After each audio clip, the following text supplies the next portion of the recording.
What up? What up? Welcome to the Nest Inside the Iggles live. I'm one of your hosts for the evening. I got two more guys joining me, and I think I got two more people joining us in the middle of the broadcast. So it's going to be a lot of fun. Normally, it's what we do the rant. Brandon was just asking me before the show started. He's like, "Yo, man, what's the rant about?" And I was like, "I don't really have a rant." So everybody was kind of laughing. We was joking behind stage and everything, but I'm surprisingly in a good mood. I got three things for you. The Sixers are 8-1. I have not watched 1 second of a Sixers basketball game because I'm truly superstitious about that team. That's the one time of the sports year I actually get superstitious for real. Like, forget baseball and all the superstitions there. I actually get superstitious when it comes to basketball because I truly believe this team waits for me to start watching before they start messing stuff up. But from what I understand, the Sixers are 8-1. The Eagles are 8-1. It's a great time to be a Philadelphia sports fan. And the Eagles are off a bye week. Seems like it's been forever since they played the Dallas Cowboys. I mean, like forever. Like when they stopped CeeDee Lamb at the 4-yard line. How long ago was that, man? It's like so much has happened since then. It has been forever since we watched the Eagles play some football. And the guys are actually feeling good about the game coming up. I'm going to get the opinions here in a second. I am not. This was actually the one game I actually said would be a loss, but I'm going to see if they can talk me into it. I just got one request for all of y'all. Please stop calling this a rematch of the Super Bowl. This is not a rematch of the Super Bowl. Don't call it a rematch of the Super Bowl. I'm just begging you because that's not what it is. Nobody's going to win a Vince Lombardi trophy after this game is over. Nobody will be awarded a Vince Lombardi trophy after this game is over. And just to get myself back in check and see what the guys have to say, I'm bringing my brothers from other mothers in. Brandon Pockris, and we picked up this guy on the way down Broad Street. What's going on, Travis?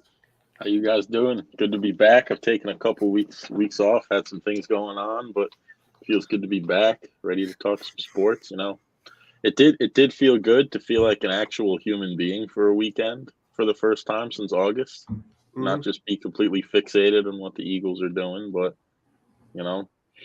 And as for the Sixers, I mean, I love the Sixers. I was upset when they traded Michael Carter Williams to the Bucks. I was excited when they traded for Markel Fultz and drafted Ben Simmons.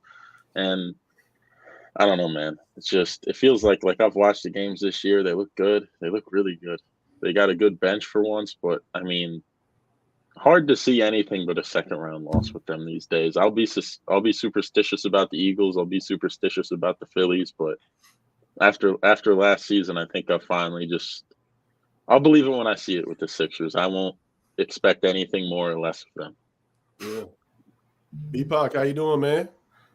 I'm doing great, honestly. Another great weekend of football. Eagles had the bye, and now we get a very fun matchup that definitely isn't a Super Bowl rematch, but is with the same two teams. But in all honesty, I'm very excited to see how the Eagles stack up against a very tough AFC opponent because, as we've talked about, you know, I think that their biggest challenge is going to be someone from the AFC, and seeing how the Eagles actually match up with that conference is going to be very important to how this team makes adjustments and improves down the stretch.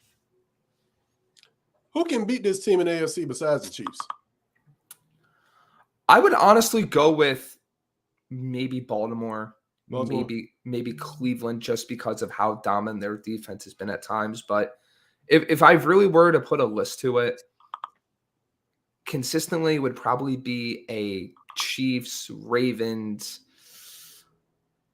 Yeah, that's probably it. That's probably it right now. I mean, I wouldn't say Buffalo. I think the Eagles are better than Buffalo. Definitely not the AFC South teams. As much as I am a fan of Houston, I don't think the Eagles would have any issue with them. Yeah, and then you get into the wild card teams and the teams outside the hunt, and I don't think any team could really do it consistently outside of really the Chiefs, the Ravens, and maybe the Bengals as well. Which thing, Travis, is the best opportunity we get to see like some Eagles football against some AFC competition, or what are you thinking? I love how he says that with the Jets flag over his right shoulder there. That was great. That made that whole little conversation for me. But that with the Jets here, they did win. Yeah, they are looking good. But I am not delusional enough to say that a team that hasn't scored an offensive touchdown in 2 games is an AFC contender. I'm not that delusional, I promise. Until was Aaron delusional Rodgers earlier tries today, to play man. Week 18. But back to the teams that in the AFC, I think the Chiefs obviously are a team that can beat the Eagles. I mean, just because they can though doesn't mean they will next week. That remains to be seen. But I think the Ravens are a team that actually, because they are so focused on running the football, it might be a little bit easier for the Eagles to shut down what they're trying to do on offense. But if there's a day where the Eagles play the Bengals at full health on offense, or even the Bills sometimes, if they get going, their offense gets going. Those are both such potent passing offenses from the Bengals and the Bills that I could see giving the Eagles defense some trouble if they really got into a rhythm and are really forcing the Eagles to score in beginning of the game, end of game. If they can move the ball in the air, it could be really hard for the Eagles to beat those teams just because they've been struggling with some cornerback injuries. But I mean, hopefully, if that does happen, it's down the road in a Super Bowl. I know the Bills are coming to town in 2 weeks, but hopefully, even by then, we'll have some health in the secondary. I mean, Slay and Bradbury, they both played against the Cowboys. I mean, they got banged up a little bit, but still, I think really just the Chiefs are the one team that you could make the argument is head and shoulders better than the Eagles so far. But even then, I mean, the records don't reflect that, and the Chiefs have had their games where they've looked shaky. So, Yeah, this is my thing. Like, I tend to, when I try to evaluate teams where they are, and I try to evaluate who's going to win games, I normally go about 4 or 5 different directions. First, it's like coach versus coach, and I got a lot of respect for Andy Reid, so I feel like this is the guy. He's got a week to prepare. And Jake made the comment last time we were talking about this that Nick Sirianni is also undefeated after the bye week, which is a valid point. But Andy Reid off the bye week, we know how good he is. So coach versus coach. I don't know about maybe the coordinators or anything like that, but I'm gonna have to get an edge to Andy Reid. He's forgotten more about football than most coaches know currently. Then quarterback versus quarterback. Depending on the day, you may have a great Jalen Hurts, you may have an off Patrick Mahomes. So let's just say, for the sake of argument, we'll just call that a wash, even though most people will probably say Patrick Mahomes is the best quarterback in the game. I look at our offense versus their defense, advantage there. I look at their offense versus our defense, also an advantage for them. So I'm kind of stuck in this one, but I started thinking about some things that had absolutely nothing to do with this week's game coming up on Monday Night Football. Started thinking about who won the last times they met, and the Chiefs have won 4 straight, and they never beat Andy Reid and stuff like that. So maybe I'm superstitious about more than just basketball. Is it just me, or you guys feel like the Eagles can actually win this game? I think the Eagles, like you said, you just mentioned previous games. When the Chiefs came to Philly in 2021, they played a pretty close game with them, especially considering that was an Eagles offense before they got A.J. Brown, before the defense really what it is today, before we had all those Georgia boys in there rushing the passer. I mean, and the Super Bowl, I mean, that game, I know it's not a Super Bowl rematch, but we still do have to talk about the matchup that was on the field.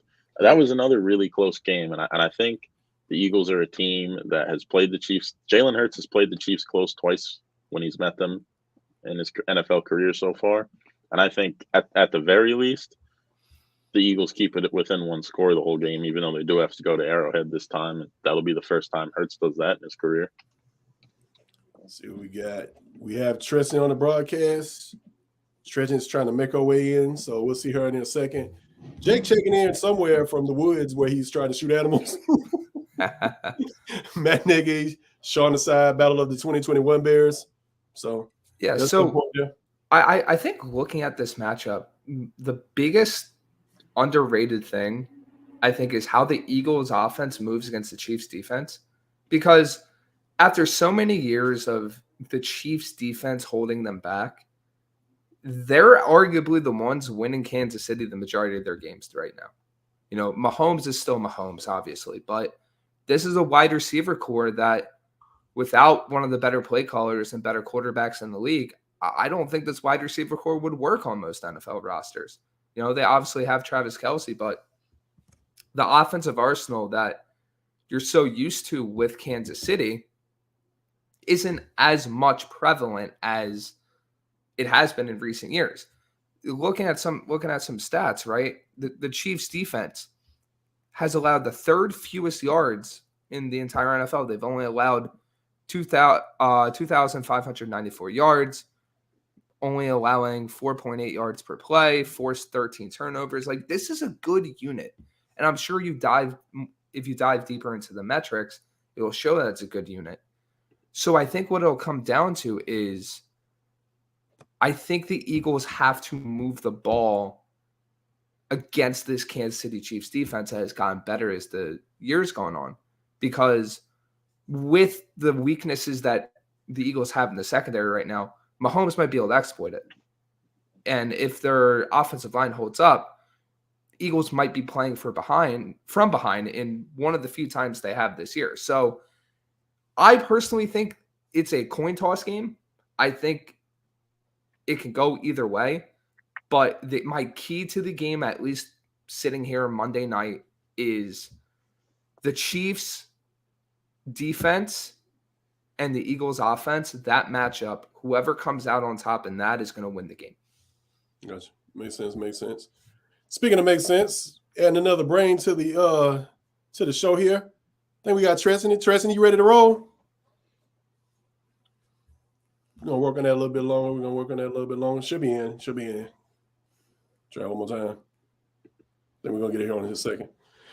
All right, so Cal, one of our loyal listeners, we appreciate Cal so much. Thinks I think it will come down to coaching and situational football, Philly versus KC. I agree with that, so let's talk about coaching. I'm gonna have to do it, guys. Got to take you back to February.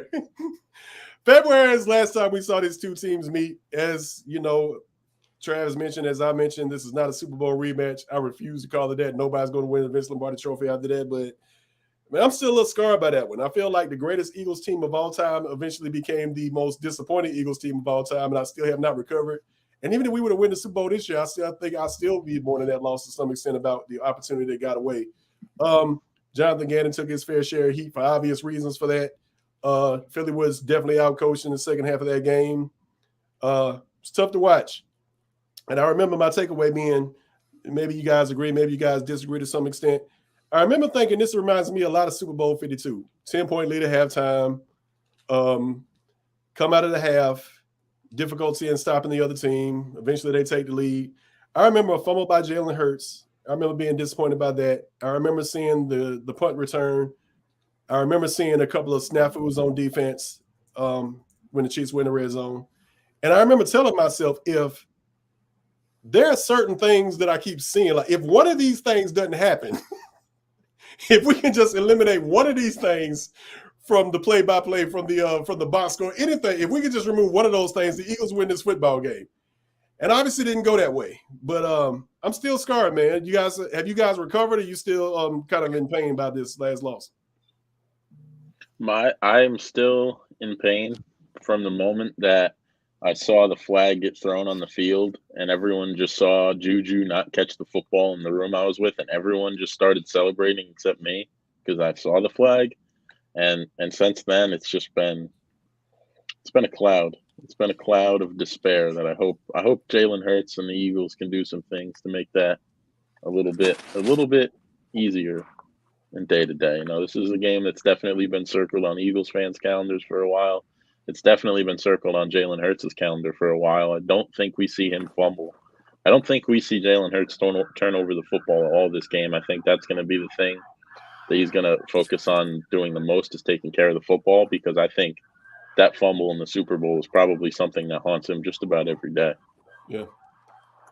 Welcome to the broadcast. Got it rolling. Stressing it. How you doing? Woo-hoo. I'm good. How are y'all? I'm sorry it took me forever to get on here. My Wi-Fi did not want to see me do good.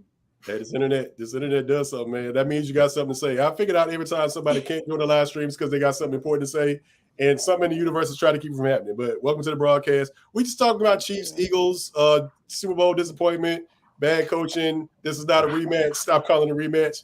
You pretty much caught up. That's where we are. Okay, great. Perfect.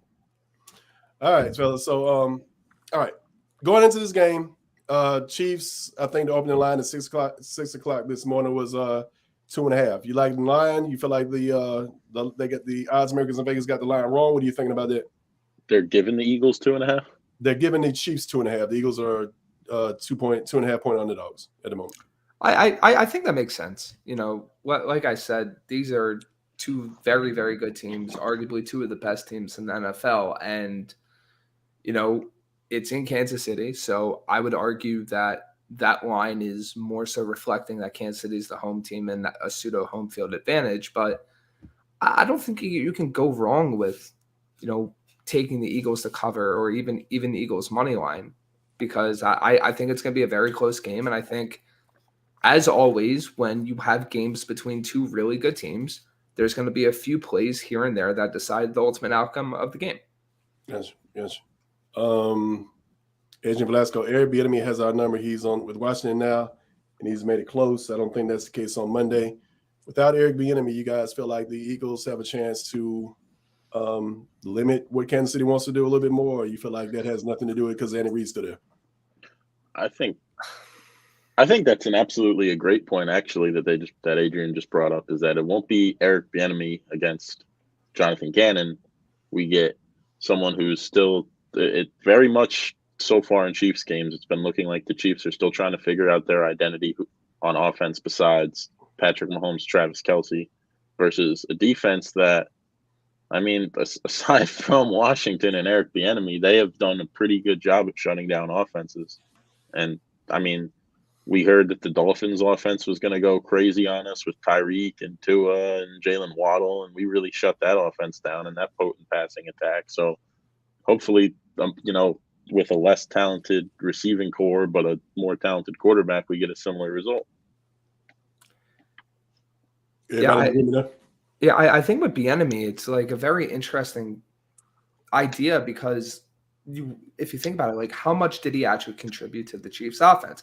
And I think he contributed a lot, but that answer is going to play a huge role in this game, because does Bieniemy's absence mean that the Chiefs aren't as crisp in attacking the Eagles defense? Does that mean the Eagles have a potential advantage on defense in terms of play calling against the Chiefs offense? That's just stuff we're going to have to see when it all plays out. But to Travis's point, I agree. The Chiefs offense hasn't been this absolute machine of a team. They are still searching for that identity. And I'm very interested, once again, we're early in the week, to see how things shape up and, if we hear any hints of how the Eagles are going to attack the Chiefs. All right. So let's look down the line past that. Something worried me yesterday. Something crossed my mind. I don't want to do it, Treston. I got to do it. I saw the 49ers game, right? While watching the San Francisco 49ers, I said, these dudes just dismantled a team in the AFC South that I actually think is one of the better teams in the AFC. Like, dismantled them.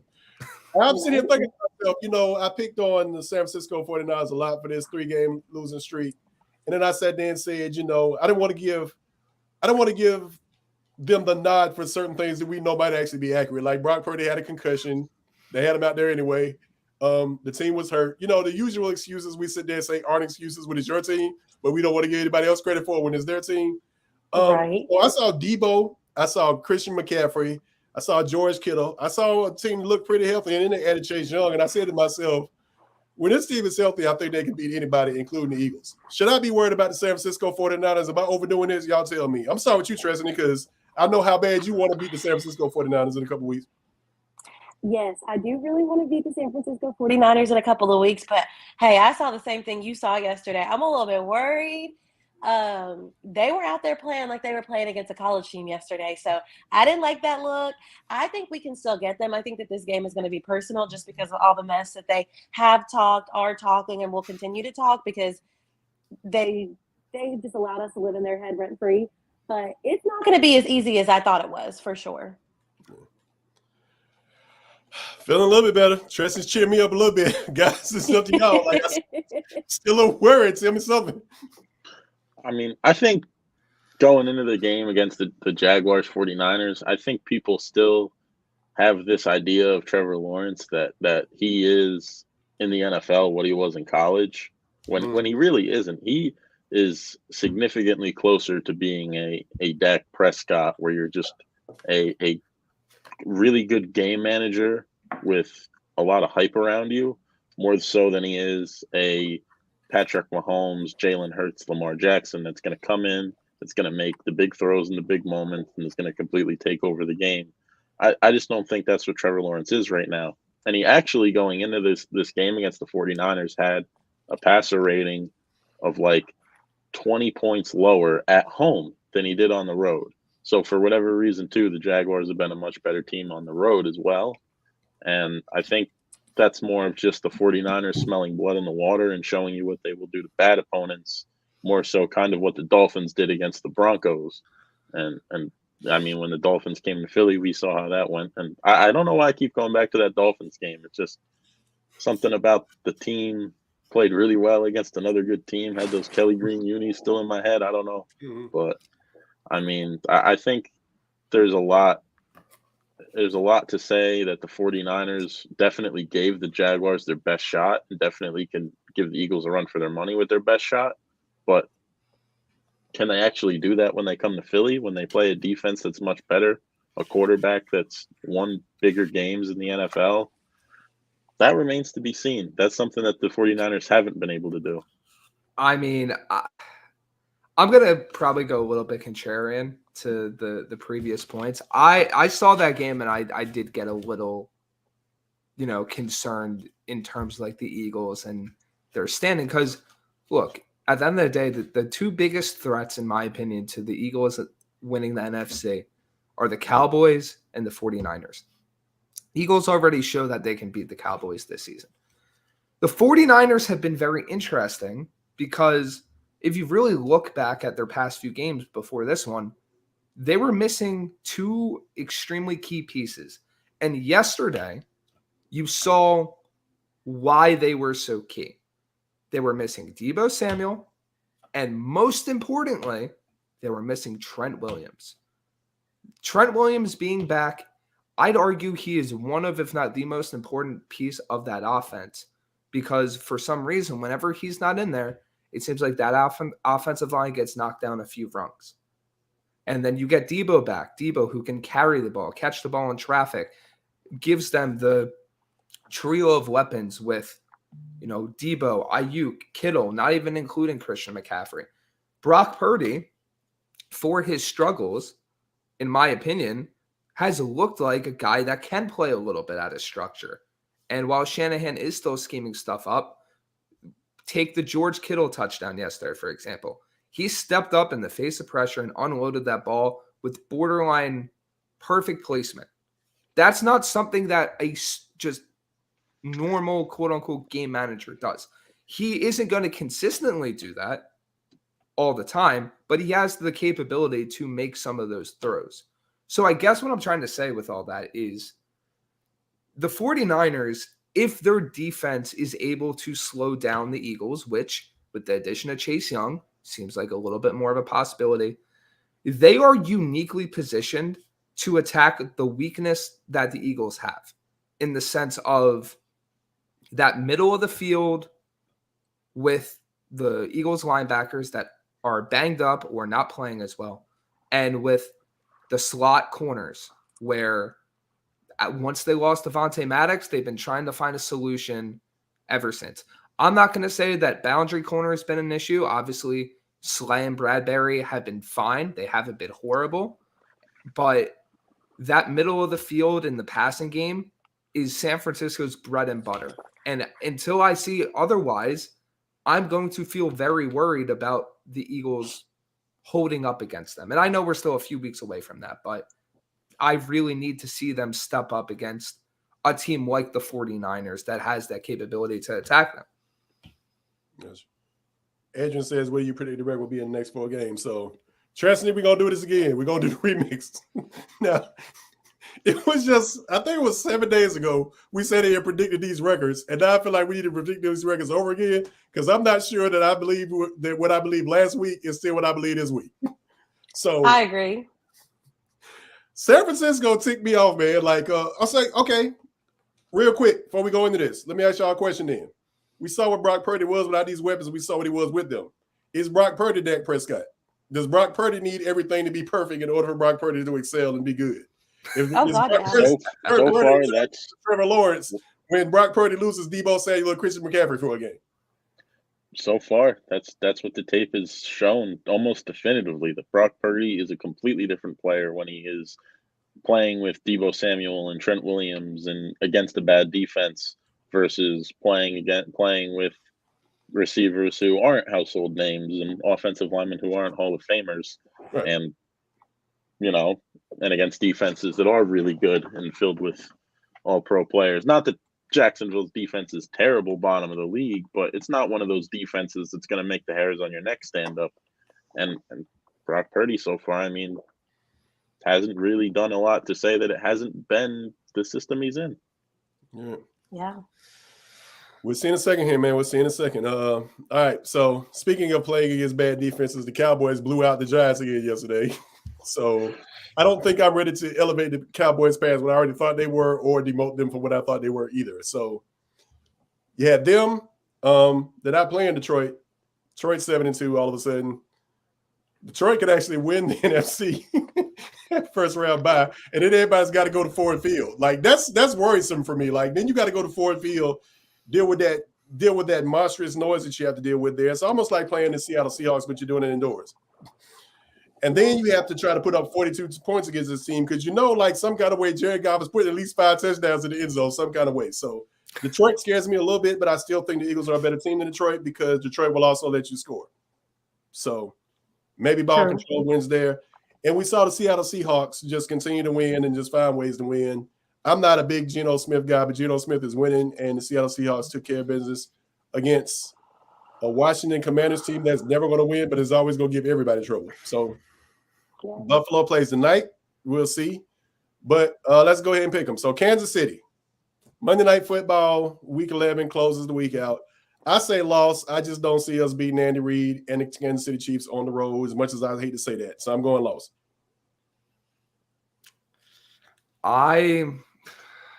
I'm going to probably say loss too.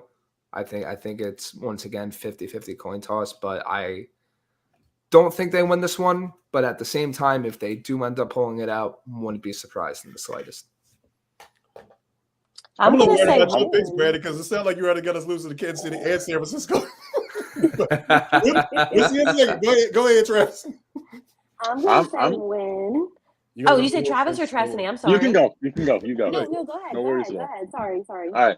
Well, I was either way. You were going to hear that I think the Eagles are going to win. I didn't want to keep this streak of people saying Eagles going to lose going. I'll have a little bit of confidence. I think the two things that's haunting the Eagles the most is, number one, Jalen Hurts genuinely believes he lost the Super Bowl, and even though it's no Lombardi trophies getting handed out after this game, I still think he's going to be extra motivated to take care of the football, because that's also been a problem for him this year. He's thrown a lot of interceptions this year compared to last year especially. And I think another area where the Eagles are really beating themselves up over the Super Bowl is, the pass rush. Everyone's saying, the field was slippery. Mahomes didn't get any pressure, really wasn't sacked at all. And I think the pass rush is going to really, really want to stand up and say, we're better than we were in the Super Bowl. And when the field isn't slippery, we can get to the quarterback. We can make you guys pay. We can make sure you have no time to throw. And I hope the Eagles come away with the win. I think they will come away with the win. I think Eagles minus 2.5. What the spread should have been. I'm going to alternative spread bet that. A 2.5 spread at home means they're going to favor Kansas City, but don't really like that pick. It's pretty much a pick 'em at that point. At that point, it's a pick 'em from the sports books. What you got, Tracy?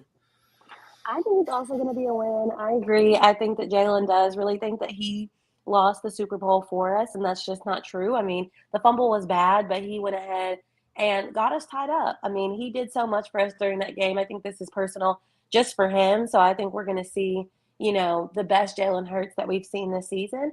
And also, everybody's had a week to rest up and get healthy. So I think it's going to be a good one. And, I think our secondary is going to try and get the Chiefs to win. I think they're going to be like, you know what, just score. Like, it's fine, no problem. But I hope our offense is like, yeah, no. I can rock with it. Week 12, home game, Buffalo Bills. I ain't gonna give y'all all the sophisticated analysis like Tresney and Travis and Brandon gonna give y'all. I'm just gonna say they beat Buffalo because they're better. That's where I'm at. Like I just don't think Buffalo is a good team. I think they're cursed to some degree. Like they just have to lose like important games. And I think this will be an important game with them, which means they'll fold. It's also on the road. We don't actually have to go to upstate New York. So I'm going Eagles win week 12. I am going to say the Eagles beat Buffalo as well.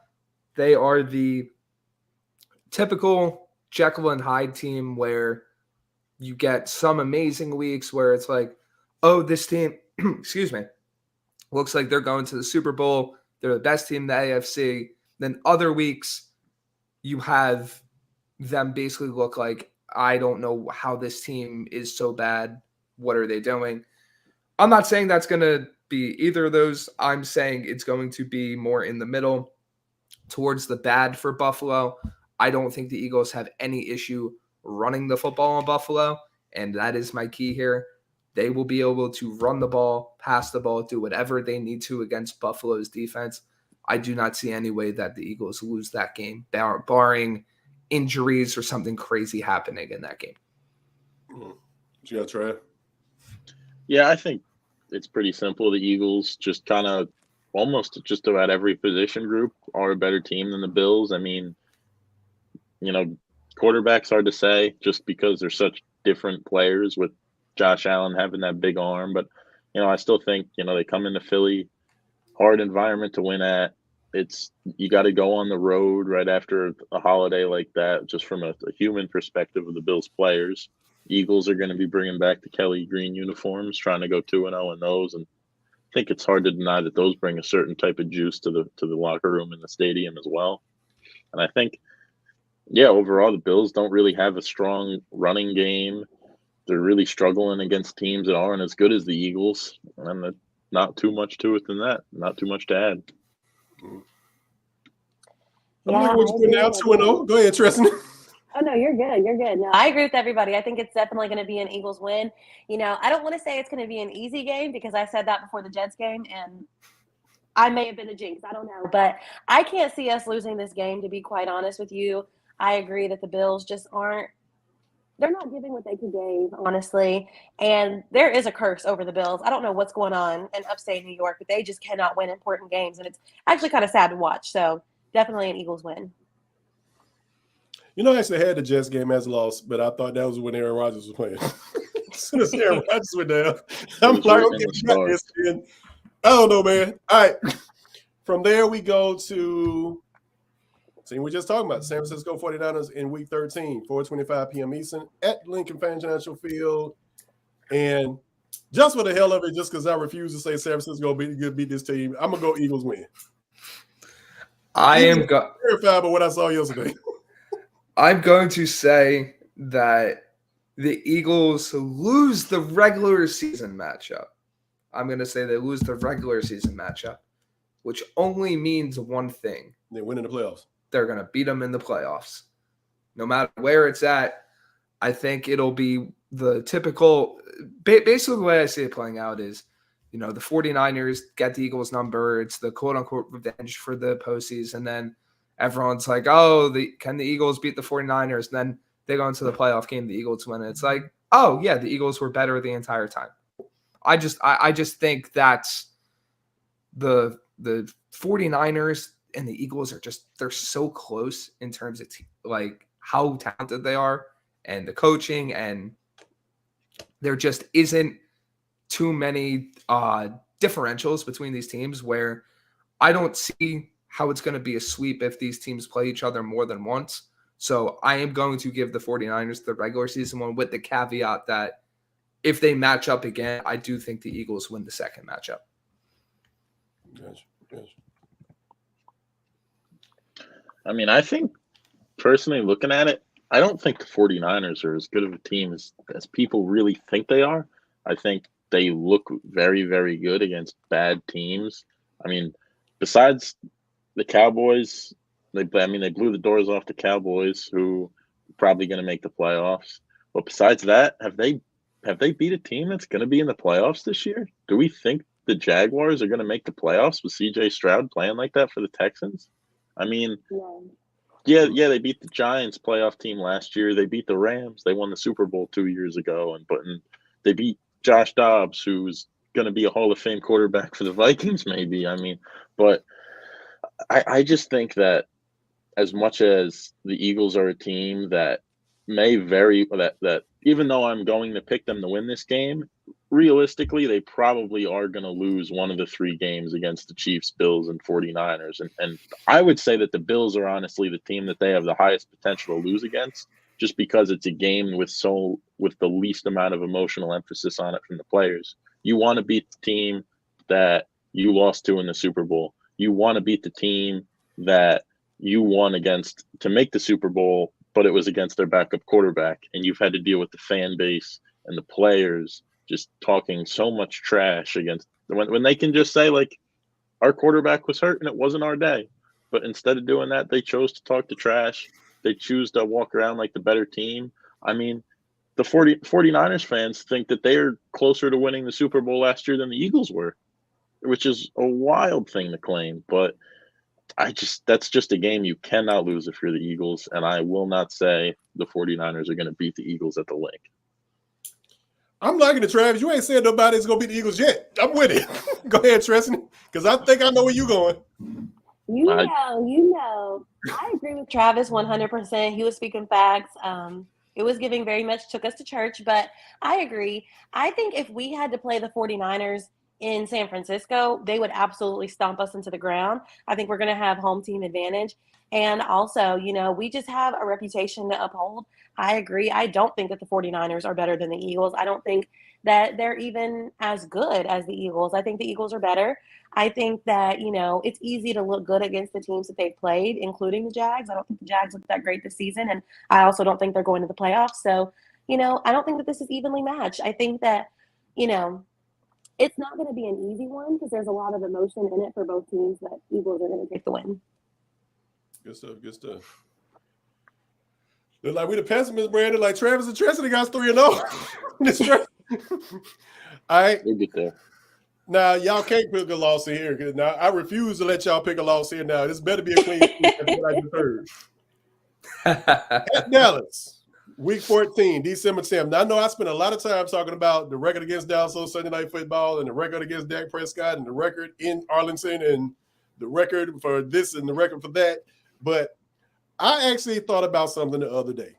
Had we gone into that Christmas Eve matchup last year and we would have had Jalen Hurts, I believe we would have won that game. It was as simple as that for me. And I sat here and said, had we not gone to Quez Watkins in the clutch twice in important situations, somebody else would have caught the ball. Quez is personally responsible for 2 turnovers, and he may never be forgiven by the fan base for that. I personally believe that the Eagles walk into Dallas for the first time since 2017, and they win in AT&T Stadium against the Dallas Cowboys. And that is 15 days before Christmas, and I'm going to open up all the presents under the tree as soon as that happens. That's what I'm doing. Travis and Tristan, y'all better not go with the Cowboys. Y'all just picked us against 49ers. But we're going to start with you, Brandon. Yeah, I got the Eagles winning this one. I said it on the last show. I think this is the year they break that streak. And also, if you really think about it, right, if they're coming off of a loss or if we really want to think about it, right, if they go with the predictions I've made, they would have lost to the Chiefs, beat the Bills, and lost to the 49ers. Mm-hmm. So, knowing how sports media works, what do we think the narrative surrounding the Eagles will be that week? Oh, are the Eagles for real? Oh, are the Eagles not as legit as everyone thinks? Which then, you know how players hear the noise. They'll never admit it, but it's the modern age. Guys hear everything. The Eagles are going to have a chip on their shoulder for that game one way or the other, and I don't see how they lose that game going into it, where it's like they know the streak. If they've lost 2 or 3 to that point, they know it's like, all right, we got to turn it up. I think this is the year where the Eagles' fortunes in Arlington change. There you go, Brandon. That sweep is coming. Go ahead, Travis. Kyle Brown brings up an excellent point about sweeping Dallas. Do you guys know when the last time the Eagles swept the Dallas Cowboys was? I have no idea what the last time the Eagles. It's It 2017. was no, When much 2011 with the Dream Team. That's right. Not even the year that they won the Super Bowl or made it The back to rest the of the Super Bowl. starters in the last game in 2017. They did. Yeah. Well, Nick Foles started that game, and Yeah. Nick Foles and Nate Sudfeld each scored 0 points that game. But I think it's for that reason. I really, really don't want to just pick the Eagles to win. I think that if they go 3-0, this is completely emotional. I'm not going off stats here. I'm thinking emotionally, just knowing the teams, knowing the culture around them. I really don't believe the Eagles can sweep the Cowboys. It feels like one of those things that's too good to be true. I'm just, you threatened me before I made the pick. I was going to pick the Cowboys, but now I'm switching to the Eagles. I will go 4-0. I will make the whole homer pick. You can't have them beat the San Francisco 49ers, man. Have them lose to Dallas. That's can't let you do it. That's the thing. If they beat those three teams and lose to the Cowboys, it's going to be very hard. That's a stain that will stick with this team through the annals of time if they beat those three teams and lose to the Cowboys. Where you going, Tristan? Okay, fine. The Eagles will win, but it's not going to be a lot. It's going to be like by a field goal. Like Jake Elliott is going to be who wins this for us. I think it'd be great to sweep the Cowboys, honestly. And if we can beat the 49ers, we can beat the Cowboys. So we just need to go down there, do our best and then just head home. Like, I don't need it to be any big blowout or anything. Like, let's just win by just at least one. All right. Speaking of jinxes, Seattle. Y'all know I talk about this all the time. I don't even want to tell y'all what the record is against Seattle like the last 4 or 5 times we played. They just do not beat this team, regardless of where they play them, regardless of who the quarterback is, regardless of how well the Eagles are playing. They just can't beat the Seattle Seahawks. If I'm not mistaken, I saw them losing a blizzard at Lincoln Financial Field to the Seahawks, and I think I was at that game. So, but I'm going to do it. I think the only losses to the Kansas City Chiefs, I think the Eagles go 4-1. I've been saying it all year, so I'm sticking with my guns. The Eagles in this streak at this 5 games, this murder streak, 4-1.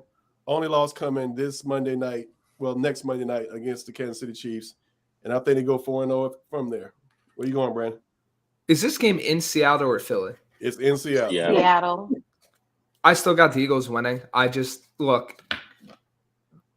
I don't even know what their stadium's called. I was about to call it CenturyLink. I'm going to show my age. It's a Lumen Field now. Yeah. Lumen. Is it Lumen? I was going to call it CenturyLink. It was CenturyLink for a while. They just changed it. I'm showing my age a little bit with that. But with this game, I said it at the top of the show, right?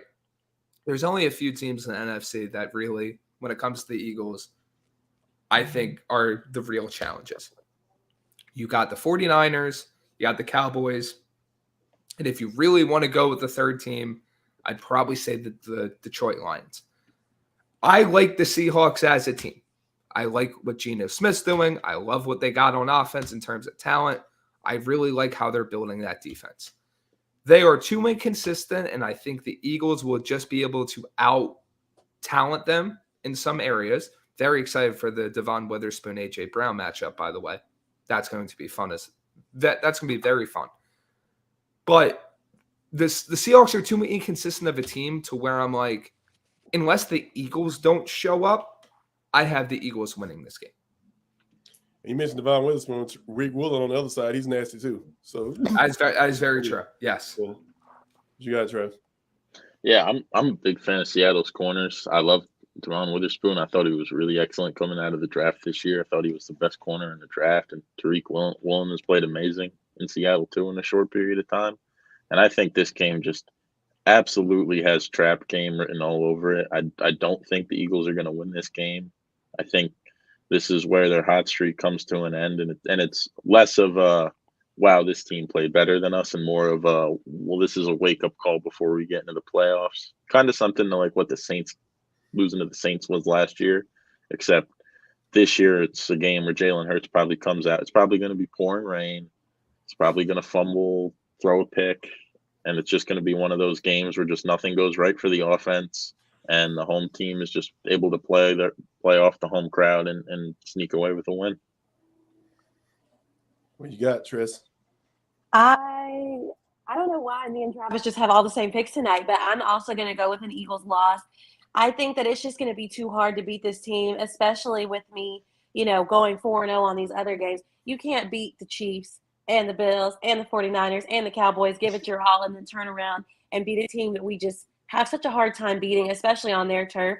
I think this one's going to be a loss, and then I think we're just going to go back to 2022 Eagles against our two our two Giants matchups and our Cardinals matchup. We're just going to be putting points up on them. We're going to be holding them to 7 or less. So I'll look forward to those, but this one's a loss for me.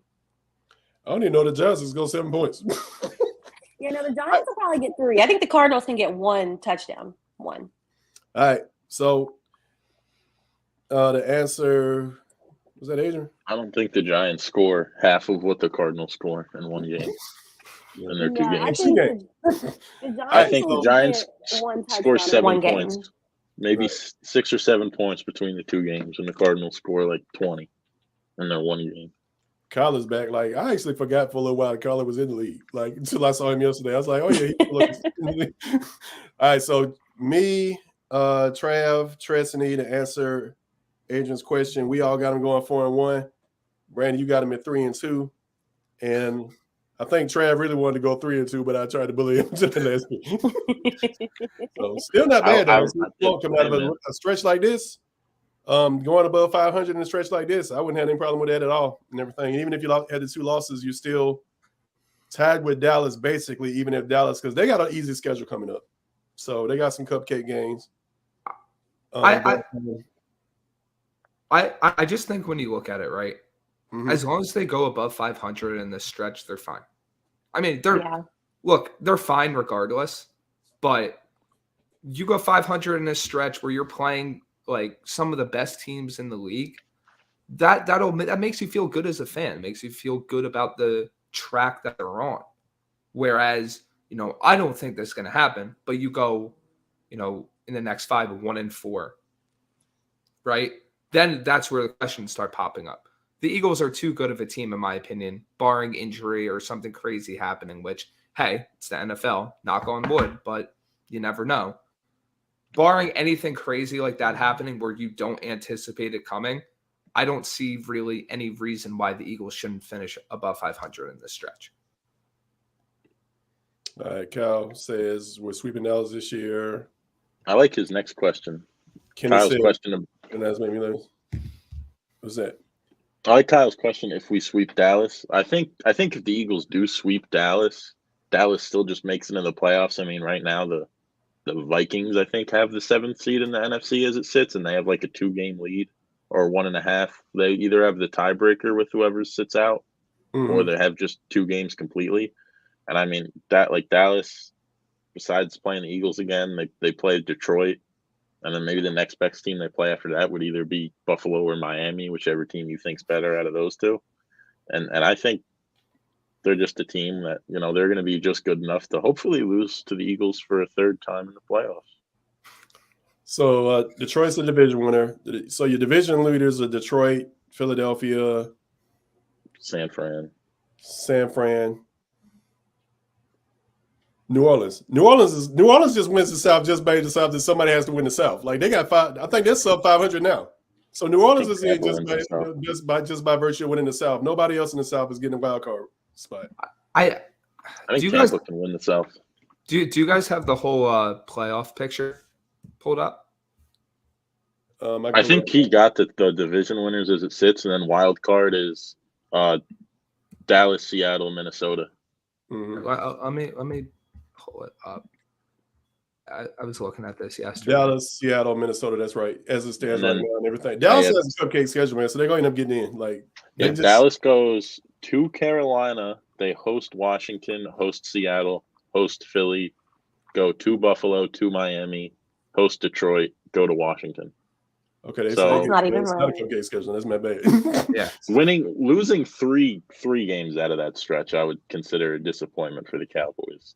I think I had Dallas going like, I think I had them off to a hot start just based off virtue of who they playing. I thought they would do the usual Dallas thing and cool towards the end of the season. So we'll see. But They got a 2-game cushion on like Tampa Bay, on the Commanders, on the Falcons. So it's like I think as long as they don't just completely implode, they should be a lock for a playoff spot.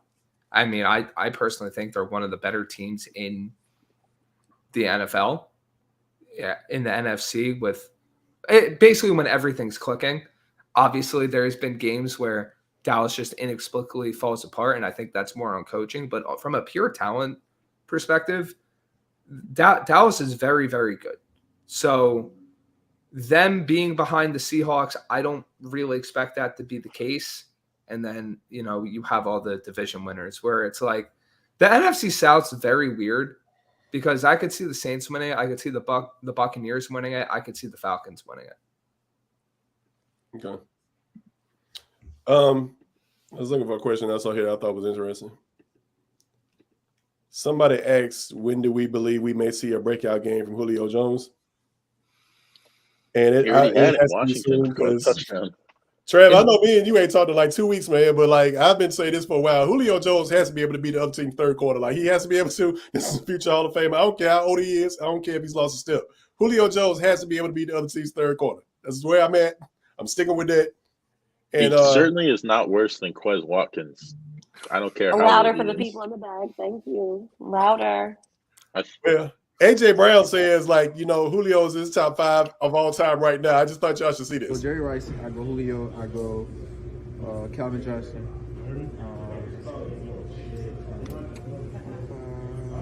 Larry Fitzgerald, and I gotta go AB.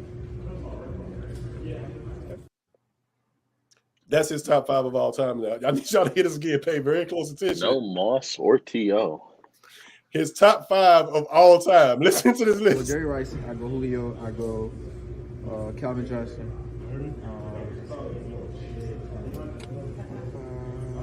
Larry Fitzgerald, and I gotta go AB. Okay, I like Larry Fitzgerald. I like Megatron. I don't know about top 5 all time, but I like both of those. Like you can throw them in your list.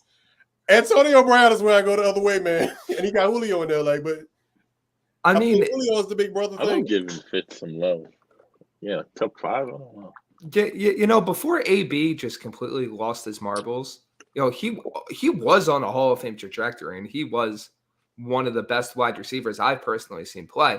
And to the previous question about the Julio Jones breakout game, I got a great answer for that. You can always just fire up the PlayStation and play Madden. Oh. and hey, if you want a Julio Jones breakout game to come on there, it's very possible. I just, when it comes to, the NFL games, I don't see a Julio Jones breakout game coming in the year 2023. I mean, he looked a little bit washed last That's year, on and Christmas. yeah, I don't think he looks great this year either. I agree. I think he can have a breakout game against the Giants. I mean, that's basically just going to be batting practice for us. He might as well go out there and run a few routes. You know what I mean? Why not? Versus the Giants in Philly on Christmas seems like if there was a time for Julio Jones to have a breakout game. And what is a breakout game? 4 catches for 50 yards and a touchdown or 2?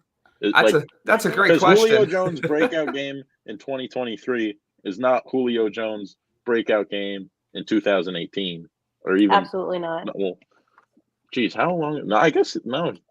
20 like Julio looked 14, bad 15 would still be Julio Julio. looked bad towards in the Atlanta thing, and that's Atlanta. That's when we liked Julio. And then I ain't like anything about what I saw in Tampa Bay. No. But I'm like on a team where Or you got like Tennessee. Jalen Hurts. Or Tennessee, yeah. You got Jalen Hurts taking his I forgot about that. AJ Brown taking the other team's top defensive back, and you got like a legitimate number 1 playing the wide receiver 2 role, and Devontae Smith taking the other team's second best cornerback. Julio Jones has to be able to beat the other team's third best quarterback, man. I don't understand. At least more physical than him. Yeah. Yeah. But the thing is, Dallas got us hurt. that adds to it too. So you kind of need somebody to step up. Maybe this Alameda Zacchaeus. But I mean, I was like torn up about Dallas Goedert being hurt and everything. And from what I remember, we went 5-0 without him and everything.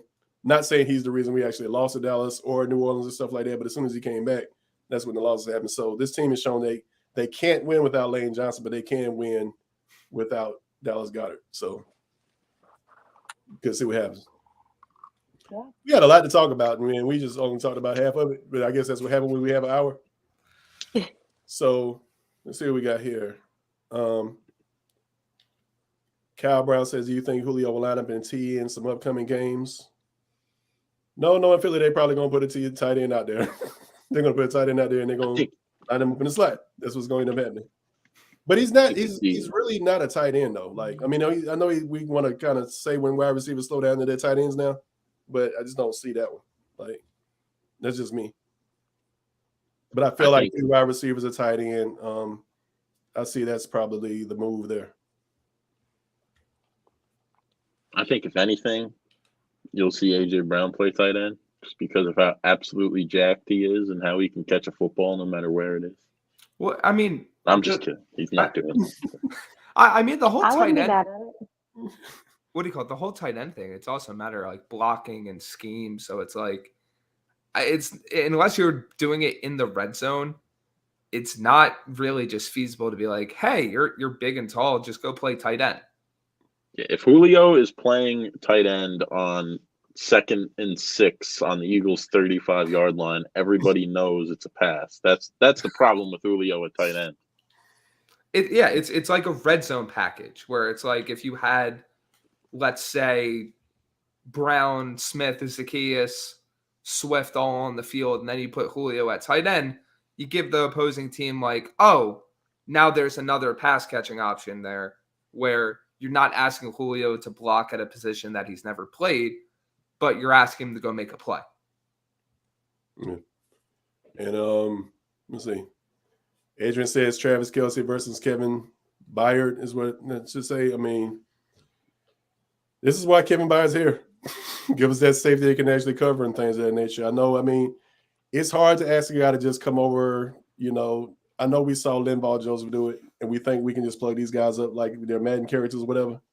I know we saw Ndamukong Suh come in, and Tracy Rocker did a good job of getting those guys ready. By the time we were ready for the Colts game.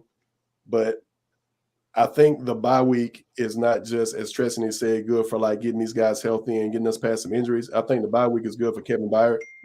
Because Kevin Byard can actually figure out what we're doing here now and things of that nature. Like, I don't see anybody stopping Travis Kelce. Like, ever since Jim Schwartz is here, we just had problems with like tight ends. Jim Schwartz couldn't stop tight ends. Jonathan Gannon damn sure couldn't stop tight ends.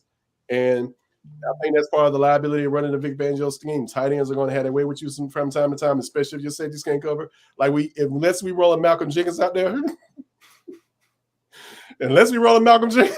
like Travis Kelce is going to have his way. And Kevin Byard, I think, will pay some dividends for the remainder of the season. But I think it's one of them Jordan things. You just understand Jordan is going to get his, and like we just stop everybody else. But I wouldn't be surprised if Travis Kelce went for $150 and 2 touchdowns. And we just had to stop the other guys out there. Yeah. What else y'all got? We had all kinds of stuff we was going to talk about. We only got the half of it. So I guess why we do shows twice a week. We got Matt Conner on here, our Chiefs expert from Arrowhead Attic. He'll be on here Friday. So I guess we can do predictions then. Last words, what y'all got? I'm not going to go last because I always tend to say something negative, and it always ends up on a bad note when I talk. So I'll let y'all finish it out. Brandon, last words, what you got? You know, just got my headphones stuck underneath my chair. That always good. But honestly, I think that no matter what you have the Eagles record at, whether 4-1, 5-0, 3-2, I think these are all going to be competitive games, and I think the Eagles are going to have a shot to win every single one of them. You know, it's very exciting to have a team where they are in every single game and have a shot to beat anyone that lines up across from them, where you're not thinking, oh, we're at a disadvantage and that we're projected to lose this game. Like, that's just the type of team the Eagles are, whether it's the Chiefs, whether it's the 49ers, whether it's the Bills, Cowboys coming up. Like, I'm very excited to see how they stack up because we've talked about it on prior shows earlier in the season. This is the stretch that will tell you everything you need to know about the Eagles heading towards the postseason. And a lot of people have changed, when the Eagles beat the Dolphins and when the Eagles beat the Cowboys, right? Saying, it goes from a 6-game stretch to a 4-game stretch now. The reality is all these games matter, and you have to look at seasons in their totality. We're not there yet. We're not past that entire regular season yet. And once this stretch gets passed, starting with this game against the Chiefs, you're going to know what the Eagles need to change, improve, keep doing in order to make it back to the Super Bowl, which I personally think they're more than capable of doing. Good stuff. Ain't nobody more Philly than Travis. Nobody I know. Not Kevin Hart. Yeah. Not the youngsters, the strong. Philly funksters. We can go back to 3 times dope. Nobody's more Philly than Travis. What you got? There's some people. There's definitely people out there who are a lot more Philly than me. But I think, the thing you got to focus on is the Eagles. They're already 8-1. No matter what happens against the Chiefs on Monday, they've already put together quite a fine first half of their regular season. Already, in essence, kind of shored up that playoff spot. Everyone's pretty much already put them in there. And we know the Eagles are going to be playing playoff football at this point, unless an unforeseen disaster happens. I mean, they're coming off 2 straight division wins. The win before that was a game against the Dolphins that most people didn't think that they could really win, especially after losing to the Jets. Just got to focus on no matter what happens against the Chiefs. It's just a single game at a time. And I know I sound very much like a coach talking to the players, but it's something that fans have to remember too. You can only take it one game at a time. It might be the teams that played in the Super Bowl, but it's not a Super Bowl rematch. And, it's something where if we do lose to the Chiefs in the regular season, it won't be the end of the world. It's a game that, at worst case scenario, the Eagles can learn a lot from it and learn who they are. And that's something that you're going to hear for them. You've been hearing and you're going to keep hearing about the Eagles, is that these games and the meat of their schedule here is going to tell us exactly who they are. And like Brandon said, we're going to see what we can expect from them in the playoffs. So far, they've made the plays to close out games, and 8 of the games, they've been able to close them out. They've made the plays when it mattered, and other teams haven't. And if they can keep doing that, then they'll keep winning. And if something happens and that changes and they start to lose games, then they're going to have to figure it out. But that's something that they've been able to do this season, and they know how to do it. So that's what's really important. What you got, Tris? I think that the Eagles are getting better every week. I mean, Jalen Hurts was throwing out interceptions and just turning over the ball generally like hotcakes there for a second. He's only turned the ball over once recently. So I think that everybody's getting better at what they're doing. I think that the secondary could tighten up a little bit just for me. I mean, they give me a heart attack every single week, but they've had a week off. I'm sure they've looked at the tape, and I'm sure that they're just ready. I mean, they know just as well as the rest of us know how hard these next couple games are going to be. I think they're ready. And, we keep hearing, we haven't played our best football yet. We haven't played our best football yet. But now's the time. So whenever they're ready for that, we're ready too. And I think we're going to see exactly who this Eagles team is, like y'all said. And I think we're going to see that this Eagles team is exactly who we think they are and more. We have the best record in the NFL. We're the best team in the NFL. And I think that's just going to continue. So I have a lot of faith in us. I really do. Good job, everybody. Great job. Appreciate all of y'all for hanging out with us tonight. I'm going to go watch the Buffalo Bills. Who are they playing again? Denver Russell Broncos. Wilson. Yes, I'm actually pulling for the Buffalo Bills because I hate Russell Wilson. Game of the year. Not being so public. So I despise Russell Wilson, man. Like I legit have dreams of getting Russell Wilson in the boxing ring, just beating the hell out of him. Like I don't even want to check him out. I just want to keep hitting him for 12 rounds. I despise that dude, man. Like I could not stand Russell Wilson. So on that note, the Eagles are 8-1. The Phillies are out of the. Why am I talking about the Phillies? Phillies. The Sixers are 8-1. And I'm not going to watch a game because as soon as I start watching the game, they're going to lose. So we appreciate all y'all for hanging out this night. Enjoy Monday Night Football. Brandon, Travis, Tressany, we're all here. Appreciate y'all for hanging out with us live. And those of y'all be watching later because we have figured out that y'all don't have to watch us live because you can just watch repeat. Appreciate y'all. Go Birds. We'll talk to y'all next time.